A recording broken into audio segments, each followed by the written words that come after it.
Ghazali decode நேயர்களுக்கு அன்பு வணக்கம். இன்றைக்கி ஆகஸ்ட் 19, 2026. நம்ம சகல விதமான செய்திகளையும் சொல்கிறோம். இப்போது நம்ம கூடியது நிலநடுக்கம், எர்த்குவாக் எப்படி வருது, ஏன் வருது அப்படிங்கிறதுக்கு சில விஷயங்களையும், அதுக்கப்புறம் இப்போ 2026 ஜனவரிலேருந்து ஆரம்பித்து இப்போ ஆகஸ்ட் ஆயிடுச்சு. இந்த ஒரு 7-7.5 மாதம். ஓகே, இப்போ எந்தெந்த இடத்துல எந்தெந்த அளவில் எர்த்குவாக் வந்திருக்கு, நிலநடுக்கம் வந்திருக்கு.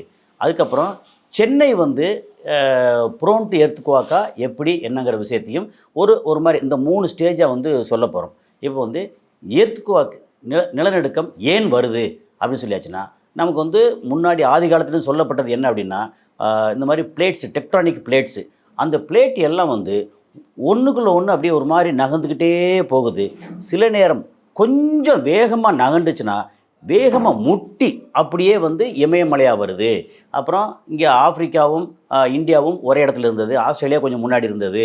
இதெல்லாம் பிரிஞ்சு போய் கடல் 3 பங்கு ஆகி போய் நிலம் 25% 4 1 பங்கு குவார்ட்ரு இதாக நிலம் இருக்குது அப்படின்ற மாதிரி எல்லாம் வந்தது இல்லையா. இதில் நமக்கு இவங்க சொன்ன இது கதையா அல்ல நிஜமானா நிஜம்தான். என்ன காரணம்னா, இந்த டெக்டானிக்ஸ் பிளேட்டுங்கிறது நமக்கு பூமி மேற்பரப்பு கீழே போனால் பெரிய அளவுக்கு பாறை அடுக்கு இதெல்லாம் இருக்குது. அப்புறம் நீர் இருக்குது, பாறை இருக்குது, மண் இருக்குது, எல்லாமே இருக்குது. ஸோ இதெல்லாம் ஒரு வருஷத்துக்கு 1 சென்டிமீட்டர் நகருது அப்படின்னு சொல்லிட்டு இருக்காங்க. இப்படி நகர்றது சமீபத்தில் ஒரு சில வருடங்களுக்கு முன்னாடி பார்த்திங்கன்னா, ஆப்பிரிக்க நாடு இருக்கு இல்லையா, அந்த நாட்டில் பெரிய பிளவு வந்துச்சு. என்னென்னா, கீழே டெக்டானிக்ஸ் பிளேட்டு கீழே நகரும்போது மேலே இருக்கக்கூடிய மண் அப்படியே பிரிஞ்சது. அந்த நகண்டது பல கிலோமீட்டருக்கு அப்படியே விரிஞ்சு பெரிய கேப்பு கிடச்சிது. அப்படி அது ரொம்ப பெரிய அளவுக்கு பேசுபொருளாக இருந்தது.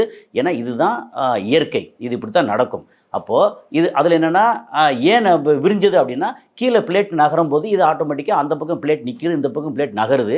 அப்போ என்னாகும், அந்த இடத்துல பூமி விரிஞ்சிருது.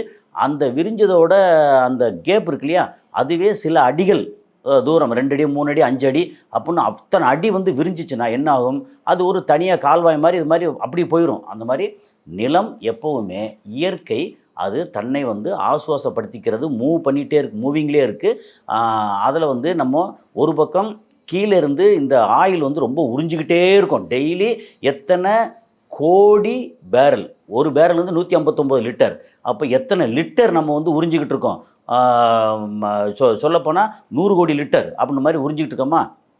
அப்படி 100 கோடி 500 கோடி லிட்டர்னு உறிஞ்சிக்கிட்டு இருக்கோமா.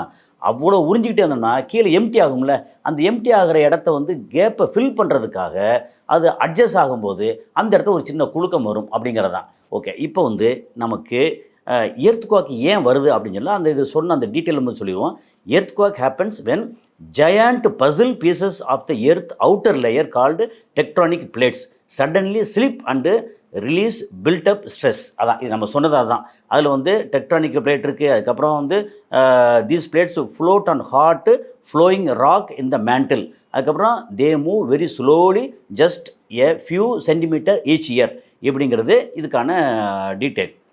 அதுக்கப்புறம் இந்த edges of the moving blades are rough and can get stuck against each other. இப்படி மூவ் பண்ணிகிட்டே இருக்குது. அப்படி மூவ் பண்ணிருக்கும்போது அப்புறம் ஃப்ளோ அப்படியே பண்ணும்போது இது இடையில நீர் இருக்குது, இதெல்லாம் இருக்குது அப்படின்னா அது பாட்டுக்கு நகண்டுரும். சப்போஸ் ரெண்டும் ஸ்ட்ராங்காக இருக்குது, மூவ் பண்ணும்போது டக்குன்னு ஸ்டக் ஆகும். அப்படி ஸ்டக் ஆகும்போது அந்த இடத்துல வேறு வழி இல்லை, ரொம்ப ஹீட்டு, பயங்கர ஹீட்டு எல்லாம் சேர்ந்துருக்கா, அந்த இடத்துல பொங்கி வந்துடும். அப்போ எரிமலை வரும், நில அதிர்ச்சி, பூமி அதிர்ச்சி வரும், இதெல்லாம் வரும். அதுக்கப்புறம் the rest of the blade keeps moving which builds up tension and pressure in the rock. இது முட்டிட்டு நிற்கும் போது மற்றதெல்லாம் போய் பயங்கரமாக மூவ் பண்ணிகிட்டே இருக்கும். அந்த ப்ரெஷர் தாங்காமல் தூக்கி அடிச்சிடும். அப்போ நிலம் குலுங்கும். When the pressure becomes too great for the rock to hold it breaks and slips அப்படிங்கிறதான். ஸோ இது இந்த மாதிரி ஒரு விஷயம் என்னென்னா, இப்போது 2026 ஓகே, நம்ம சொல்கிறது என்ன, ஃபஸ்ட்டு ஏன் எர்த்குவாக் நடக்குது அப்படிங்கிறதுக்கு நம்ம பண்ணுற அராஜகத்துக்கு, நம்ம தேவைக்கு பூமியை உறிஞ்சிரும், நிலத்தை மரங்களை வெட்டுறோம், எல்லா விதமான அனாச்சாரங்களும். அதான் சொல்லலை, நம்ம மனித பெயர்லாம் மகத்தான சல்லிப்பேல்னு சொன்னது தான். நம்ம எல்லா வேலையும் பார்க்குறோம், நம்மளுடைய சுயநலத்துக்காக எல்லாம் பண்ணுறோம். அது இயற்கை அப்பப்போ குலுங்குது, அப்பப்போ எரிமலை வெடிக்குது எல்லாம். சரி, இப்போ 2026 இது வரைக்கும் ஒரு 7.5 மாதம் ஆச்சு. இது வரைக்கும் எங்கெங்கே எவ்வளோ நடந்திருக்கு அப்படிங்கிற விஷயத்த நம்ம சொல்கிறோம். எப்படின்னா பிப்ரவரி 22 மலேசியாவில் ரிக்டர் ஸ்கேல் நம்ம வந்து என்ன சொல்கிறோம், ரிக்டர் ஸ்கேல் வந்து 1, 2, 3, 4 இப்போ நம்ம பில்டிங் கட்டுறதெல்லாம் வந்து 5.5 ரிக்டர் ஸ்கேல் வரைக்கும் தாங்கும் அப்படின்னு இங்கே சென்னையிலையும் புதுசாக பில்டிங்கில் கட்டுறவங்க சொல்கிறாங்க. துபாயிலையும் புதுசாக பில்டிங் கட்டுறவங்க வந்து 5.5 ரிக்டர் ஸ்கேல் அந்த ஸ்கேலோட அளவு அது வரைக்கும் தாங்கும், அதுக்கு மேலே போச்சு அப்படின்னா பில்டிங் வந்து கொலாப்ஸ் ஆகும் அப்படின்னு சொல்கிறாங்க. இப்போ மலேசியாவில் ஏற்பட்ட அந்த பிப்ரவரி 22 ஏற்பட்ட நிலநடுக்கம் வந்து 7.1 ரிக்டர் ஸ்கேல். அதுக்கப்புறம் ஏப்ரல் 1 இந்தோனேஷியா 7.4. இந்தோனேஷியாவில் வந்து எரிமலை வருது, நிலநடுக்கம் வருது, ஏகப்பட்டது அங்கே வந்து வந்துட்டே இருக்குது. இந்தோனேஷியா, ஜப்பான் அந்த ஏரியாவே அப்படி தான் இருக்கும் போல இருக்குது. 7.1. அதுக்கப்புறம் வந்து ஏப்ரல் 20. இப்போ இது ஏப்ரல் 1 இந்தோனேஷியானா அந்த பக்கத்தில் ஜப்பானில் ஏப்ரல் 20 7.4 அதே அளவுக்கு ரிக்டர் ஸ்கேல். அதுக்கப்புறம் ஜூன் 7 அதில் ஃபிலிப்பைன்ஸில் கேள்விப்பட்டிருப்போம், அங்கே வந்து 7.8. 7.8 வந்துச்சு அப்படின்னா நம்ம வந்து சுனாமி வந்துடும். ஏன்னா கிட்டத்தட்ட அந்த அதிர்ச்சி பயங்கரம் வந்துச்சுன்னா கடல் அலையை கூட வந்து கடலை கூட தண்ணியை நகர்த்துற அளவுக்கு அப்போ சுனாமி வந்துடும்னு எச்சரிக்கை விடுவாங்க. அதுக்கப்புறம் வந்து டோங்கா அந்த ஆஸ்திரேலியா பக்கத்தில் கீழே அந்த சைடில் இருக்கு இல்லையா டோங்கா, அது வந்து 7.5 அதுவும் பயங்கரமான வீரியமாக உள்ளது. அதுக்கப்புறம் மார்ச் 30 வந்து ஒனுவாட்டு அப்படின்னு சொல்லி அந்த டோங்கா பக்கத்துலேயே அது 7.3 எல்லாம் 7க்கு மேலே தான் 7.3. அதுக்கப்புறம் அமெரிக்காவில் யுஎஸ்ஏக்கு கீழே பார்த்திங்கன்னா மெக்சிகோ அது வந்து 7.3 ஜூலை 17. அதுக்கப்புறம் வந்து ஜூன் 24 வெனிசுலா அது கேள்விப்பட்டிருப்போம். வெனிசுலாவில் 7.2 அது பயங்கரமான டேமேஜ் ஆச்சு. நம்ம எல்லாம் சமீபத்தில் நடந்துட்டு இருக்க நம்ம வந்து போர் செய்தி பேசும்போதே அந்த செய்தி வந்துச்சு, அதெல்லாம் பார்த்தோம். அதுக்கப்புறம் ஜூன் 24 வந்து எகெயின் வெனிசுலா அதாவது ஜூன் 24 2 வாட்டி வந்துச்சு. முதல்ல 7.2 அப்புறம் 7.5 2 வாட்டி பக்கம் அடித்தது, பயங்கரமான எர்த்குவாக்கு. அதுக்கப்புறம் ஆகஸ்ட் 10 கொலம்பியா 7.4 எல்லாம் அதுக்கு கீழே. அப்போ என்ன இது அதிகமாக வந்து ஃபார் ஈஸ்டில் மலேசியா, இங்கே சிங்கப்பூரில் மலேசியா, இந்தோனேஷியா, ஜப்பான், அந்த பக்கம் பார்த்தா தென் அமெரிக்கா அதில் பார்த்திங்கன்னா உங்களுக்கு கொலம்பியா, வெனிசுலா இந்த மாதிரி. அப்புறம் நார்த் அமெரிக்காவில் யுஎஸ்ஏக்கு கீழே மெக்சிகோ இதெல்லாம் வந்துக்கிட்டு இருக்குது. இதுக்கு இடையில வந்து ஆஸ்திரேலியா பக்கத்தில் அங்கே. அப்போது உலகம் பூரா அங்கங்கே இந்த பிளேட்டு நகர்ற அந்த விஷயம் நடக்குது. அது போக இங்கே வந்து ஆகஸ்ட் 15 5.2 எர்த்குவாக் வந்து ஸ்பெயினில் வந்தது. ஓகே, அது வந்து 1 கிலோமீட்டர் ஃப்ரம் ஸ்பெயின். அதில் வந்து என்ன அஃபெக்டட் கண்ட்ரிஸ் வந்து மொராக்கோ, ஸ்பெயின், அல்ஜீரியா. ஓகே, இந்த 3 கண்ட்ரி அந்த பக்கம் இருக்க அந்த கண்ட்ரியெல்லாம் அஃபெக்ட் ஆச்சு. ஏன்னா அது வந்து 5.2 எர்த்குவாக்கு. ஓகே, இப்போது இது சொன்னோம்னா நம்ம அடுத்த தேர்டு போர்ஷன் இது உலகத்தில் இங்கெல்லாம் நடந்திருக்கு, வந்துக்கிட்டே இருக்குது. இப்போ இது மட்டும் சொல்லிச்சுன்னா 10க்கு மேற்பட்ட எர்த்குவாக்கு. அப்போ வர ஜாஸ்தி வருமா அப்படின்னா தெரியாது, இயற்கை வந்து என்ன நினச்சிக்க தெரியாது. இப்போது நமக்கு சென்னை எப்படி இருக்குது அப்படின்னு சொல்லி பார்த்தோம்னா நமக்கு Chennai is located in seismic zone 3, zone 1, zone 2, zone 3 அல்ல zone 3 which is a moderate damage risk zone. இங்கே வந்து எபி சென்டர் வந்து சென்னைக்கு பக்கத்தில் இல்லை. எபி சென்டர் வந்து நம்ம அந்தமான் நிக்கோபார் தீவு இருக்குல்ல அதெல்லாம் தாண்டி அங்கிட்ட வந்து ஒரு எபி சென்டர் இருக்குது. அங்கே வந்து நிலநடுக்கம் வரும்போது எபி சென்டருங்கிறது நிலநடுக்கத்தோட ஊற்றுக்கண். அப்புறம் அதிலிருந்து அங்கங்கே பிரிஞ்சு லைன் போகும் இல்லையா, எங்கெல்லாம் வந்து கேப் இருக்கோ அங்கே போகும் இல்லையா, அது வந்து சென்னையிலே வந்து கிராஸ் ஆகும். சென்னை வந்து அதோட என்ன சொல்லுவோம்னா எபி சென்டர் அங்கே, சென்னை வந்து ஃபால்ட் லைன். ஓகே, அந்த ஃபால்ட் லைன் அப்படிங்கும்போது அங்கே எர்த்குவாக்கு, அப்புறம் அந்த எர்த்குவாக்கோட குட்டி அப்படின்னு வச்சோம்னா இது வந்து ட்ரெமர் அப்படிம்பாங்க.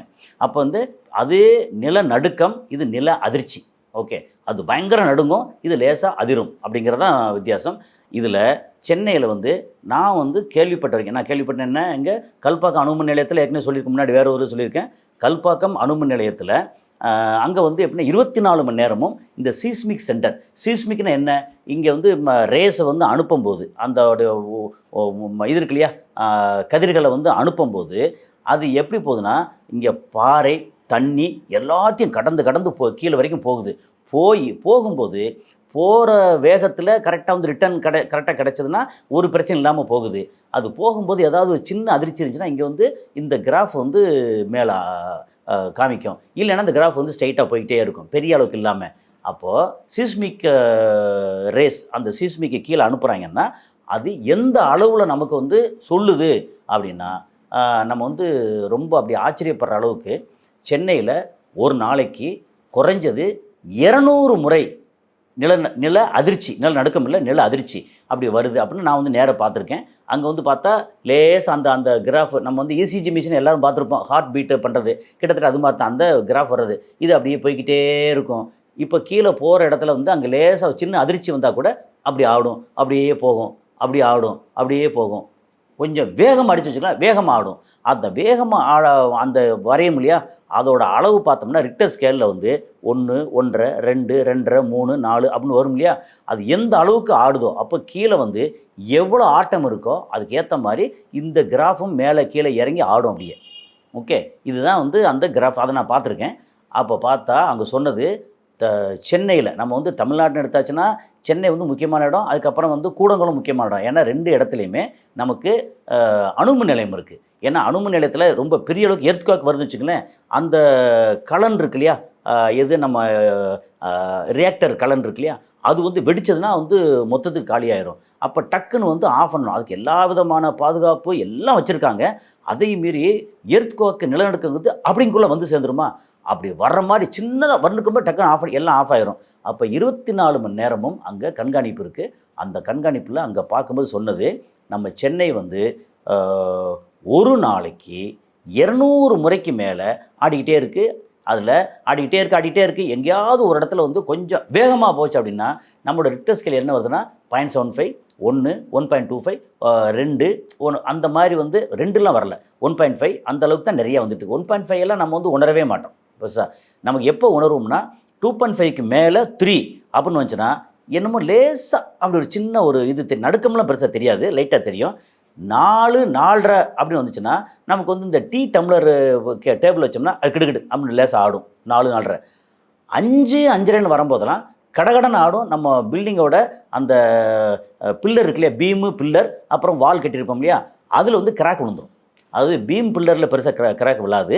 அந்த சுவத்தில் வந்து சுவர் வந்து பீம் இருக்குது, இது வந்து பீம்னு எடுத்தாச்சுன்னா பீமும் அந்த சுவரும் ஜாயின் பண்ணுற இடத்துல வந்து கிராக்கு பெருசாக விழுந்துடும். அப்போ அந்த சுவரே வந்து கீழே விழுகிற அளவுக்கு வந்து பிரச்சனை வந்துடும். 5.5 வந்துச்சுனாலே. 5.5 வந்தால் புதுசாக கட்டுற கொஞ்சம் பில்டிங்கெல்லாம் தாங்கும், பழைய பில்டிங்கெல்லாம் தாங்காது. கடகடன் அடிச்சுன்னா எல்லாமே சோழி முடிஞ்சிடும். அப்படிங்கிறது தான் இப்போ நிதர்சனம். இப்போது நம்ம இதுக்கு என்ன செய்ய முடியும்? நமக்கு வந்து வேறு பெருசாலாம் ஒன்றும் செய்ய முடியாது. இப்போ இந்த நில அதிர்ச்சி எங்கே வந்து ஒரு 5.5, 6 வரைக்கும் ரிக்டர் ஸ்கேல் வரும்போது நம்மளுடைய பில்டிங் வந்து ஒன்றும் ஆகாது அப்படின்னு சொல்லியாச்சுன்னா அதுக்கு வந்து முக்கியமான ஒரு இது சொன்னாங்க, தரவுகள் சொன்னாங்க. எங்கெல்லாம் பெரிய பெரிய பில்டிங் இருக்குது, ஆனால் பக்கத்தில் அந்த குளங்கள் இருக்கு இல்லையா, சின்ன குளங்கள் இல்லாமல் சின்ன அளவுக்கு வந்து ஒரு ஏரி குளம்னு ரொம்ப பெருசாக இல்லாமல் நீர்நிலைகள், அதை சுற்றியே வந்து நீர்நிலைகள் இருக்குது அப்படின்னா அந்த அதிர்ச்சி இருக்கு இல்லையா, அந்த நில ஆட்டத்தை வந்து இந்த நீர் இருக்கு இல்லையா, அந்த நீர் வந்து நிறைய உள்வாங்கிக்கிறோம், அப்சர்வ் பண்ணிக்கிறோம். ஸ்பாஞ்சு வந்து எப்படி ஈரத்தை அப்சர்வ் பண்ணுதோ அது மாதிரி இந்த ஆட்டத்தை அந்த நீர் வந்து அப்சர்வ் பண்ணிக்கிறோம். அப்போது குளம் இருக்குது, குளம் கூட்ட அதுக்கான குளத்துக்கு மேலே கட்டுறது இல்லை. ஒரு இடத்துல வந்து வாட்டர் பாடி இருக்குது, நம்ம பில்டிங்கை சுற்றி வந்து ஒரு மாதிரி வாட்டர் பாடி இருக்குது, அது செயற்கையோ இயற்கையோ வாட்டர் பாடி இருக்குன்னா அந்த இடத்துல அந்த நிலத்துக்கான அந்த ஒருவேளை 5.5, 6 ரிக்டர் ஸ்கேல் வந்தால் கூட அந்த அதிர்ச்சியை இந்த தண்ணி இருக்கு இல்லையா அது வந்து கொஞ்சம் உள்வாங்கிக்கிறோம், அப்சர்வ் பண்ணிக்கிறோம் அப்படின்னு சொல்கிறாங்க. அதனால தான் நீங்கள் வந்து இப்போ ஜஸ்ட் இப்போ யோசிச்சு பாருங்கள், யாராக இருந்தாலும் துபாயோட புர்ஜ் கலீஃபா டவர் இருக்கு இல்லையா, அந்த டவரை மேலேருந்து உள்ள அந்த பிக்சர் பாருங்கள். அந்த டவர் வந்து 163 மாடி, ஓகே, 860, 865 மீட்டர், ஓகே. அந்த ஹைட்டுக்கு உள்ளதுக்கு கீழே பார்த்தீங்கன்னா குளம் மாதிரி வச்சுருப்பாங்க ஃபுல்லாக. அது பாருங்கள், ஏன்னா இது வந்து அந்த நில அதிர்ச்சி வந்துச்சு அப்படின்னா அதை வந்து அப்சர்வ் பண்ணுறதுக்கு வாட்டர் பாடி வேணும் அப்படிங்கிறது சிஸ்மிக்கில் ஒரு முக்கியமான விதி. ஓகே, அதை நான் வந்து முன்னாடி கேள்விப்பட்டது, படித்தது. ஏன்னா துபாயுமே அங்கே ஃபால்ட் லைன், அங்கே வந்து பந்தர் அப்பாஸ் பக்கத்தில் கடலுக்குள்ளே ஒரு எபி சென்டர் இருக்குது. அதுலேருந்து வரக்கூடிய ஃபால்ட் லைனும் ஒரு பக்கம் வந்து அப்படியே இங்கே துபாய் ஷார்ஜா, அது ராசல் கைமா, உமல் குயின், அஜ்மான், ஷார்ஜா, துபாய், அப்புறம் கந்தூத் வரைக்கும் அந்த ஃபால்ட் லைன் போகுது. அதுக்கப்புறம் அது அபுதாபிக்கு போகலை, மெயினாக போகலை. அதே நேரம் இன்னொரு பக்கம் வந்து திப்பா கல்பா வரைக்கும் அப்படி போகுது, கொர்ஃபகான், திப்பா, கல்பா அப்படி போகுது அங்கே. ஓகே, அது மாதிரி இங்கே சென்னையில் வந்து இந்த இடத்துல நமக்கு வந்து அந்தமான் நிக்கோபார் அந்த சைடில் அங்கிட்டு உள்ள கடலுக்குள்ளே அங்கே ஒரு எபிசென்டர் இருக்குது. அதோட ஃபால்ட் லைன் வந்து சென்னையில் இருக்குது ஆக்சுவலாக. என்னைக்காவது ஒரு நாளைக்கு 4:30 5ன்னு போயிடுச்சு அப்படின்னா நம்ம பில்டிங் வந்து நெருக்கமாக கட்டி வச்சுருக்கோமா, அந்த இடத்துல வந்து ஜாஸ்தி ஆடிச்சு அப்படின்னு சொல்லியாச்சுன்னா பில்டிங் வந்து கிராக் ஆகி இடிஞ்சு விடுறதுக்கான வாய்ப்பு இருக்குது. அதனால் இந்த மாதிரி ஒரு சில விஷயங்கள்லாம் நமக்கு சொல்லியிருக்காங்க. அப்புறம் பெரிய பில்டிங் கட்டுற இடத்துல வந்து நீர்நிலைகள் இருக்கு இல்லையா, அதை ஆக்குப்பை பண்ணி கட்டும்போது நீர் வந்து கீழே நீரோட்டம் போயிட்டே இருந்துச்சு அப்படின்னா பில்டிங் வந்து கொலாப்ஸ் ஆகிறதுக்கு எல்லாத்துக்கும் வழி இருக்குது. என்னத்தை நீங்கள் பைலிங் போட்டாலுமே காலப்போக்கில் அது வந்து கீழே அரிச்சிருச்சுன்னா பிரச்சனை வரும்.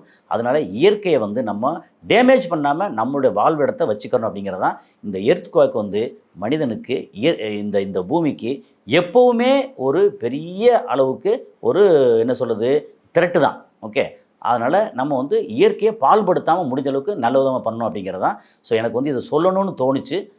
நம்ம நண்பர்களுக்கு நம்ம நேயர்களுக்கு வந்து ஷேர் பண்ணணும்னு தோணுச்சு. இது பற்றின இதில் நான் பேசின ஏதாவது வந்து மாற்று கருத்து, தவறு, இல்லை ஏதாவது திருத்திக்கிறணும், ஏதாவது இம்ப்ரூவ் பண்ணணும் அப்படின்னு நினச்சிங்கன்னா, இல்லை வேறு வேறு விஷயங்கள் ஏதாவது பேச நினச்சிங்கன்னா பின்னூட்டத்தில் வந்து நாகரிகமான முறையில் வந்து கருத்து சொல்லுங்கள். அடுத்த காலையில் சந்திப்போம். நன்றி.